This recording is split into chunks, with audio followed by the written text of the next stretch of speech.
l'équipe AG2R La Mondiale. AG2R La Mondiale dirigée par Laurent Biondi, l'ancien champion du monde de la course au point, et Vincent Lavenu, lui aussi ancien coureur professionnel du Tour de France. Voilà l'équipe AG2R La Mondiale. Du beau monde également dans cette formation avec des coureurs. Voilà, Vincent Lavenu qui nous rejoint, qui avait découvert le Tour de France aux côtés de Stéphane Roche, et puis Julien Jourdi, donc qui prend place à ses côtés. L'équipe est composée de coureurs slovènes. Il a été plusieurs fois champion national, 4e sur Paris-Nice.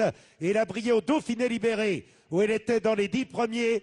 Tadej Valjavec. Tadej Valjavec, le coureur slovène. Le premier critère, c'est d'amener la meilleure équipe possible sur la plus grande course du monde.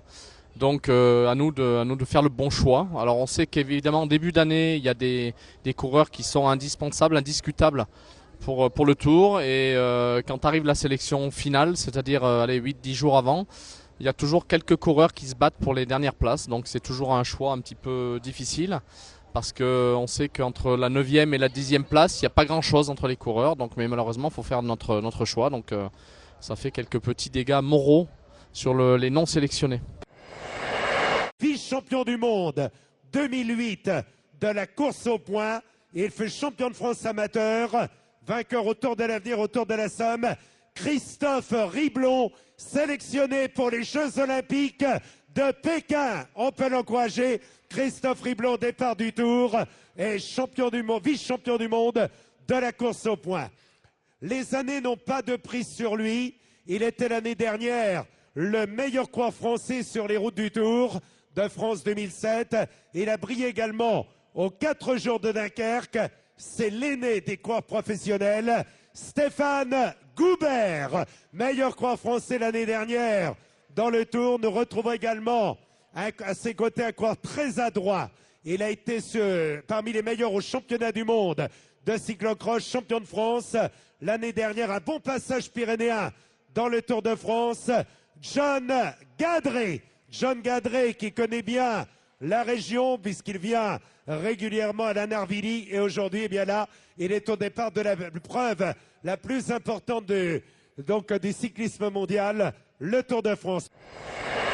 Le physique, c'est quand même l'essentiel, c'est d'avoir des garçons capables d'endurer cette course qui est la course la plus difficile au monde, d'avoir des garçons d'expérience aussi, parce que le Tour de France, c'est aussi donc une course où il faut faire les efforts au bon moment, employer une bonne tactique. Donc on a toujours 2-3 coureurs d'expérience. Et puis après, il y a aussi la capacité aux coureurs de bien s'entendre, parce que quand on a un groupe homogène qui s'entend bien, c'est toujours un plus par rapport à des garçons qui, au sein d'un groupe, ne s'entendent pas forcément très bien.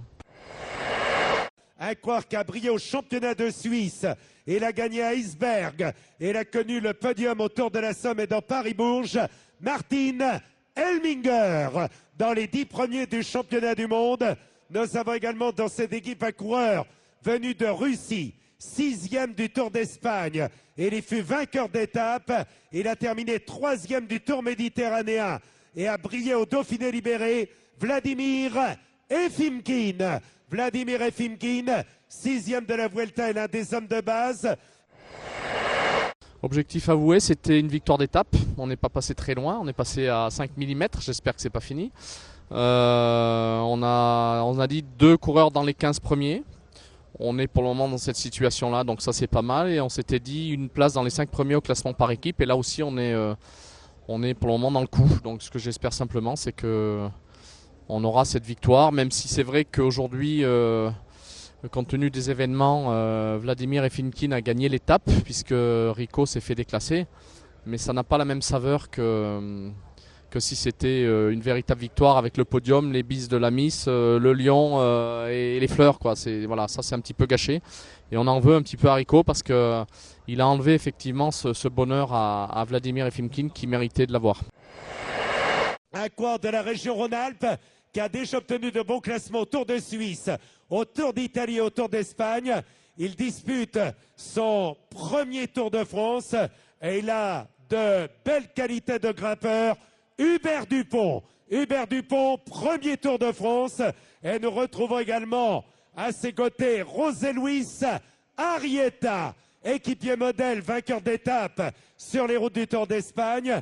Et à la tête de cette équipe, l'année dernière souffrant, il ne pouvait réaliser une grande saison. Cette année, il revient bien. Rappelons-nous, il avait été maillot jaune du Tour de France en 2006, 6e du classement général. Cette année, il a gagné étape aux 4 jours de Dunkerque.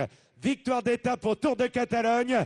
Victoire d'étape au Critérium du Dauphiné libéré. Cyril Dessel. Il y a encore des opportunités, on a une équipe qui est très concentrée, très collective. On n'a pas beaucoup loupé d'échappées, sauf la première semaine, mais parce qu'on n'avait pas une équipe de grimpeurs, on n'avait pas une équipe de rouleurs, je veux dire.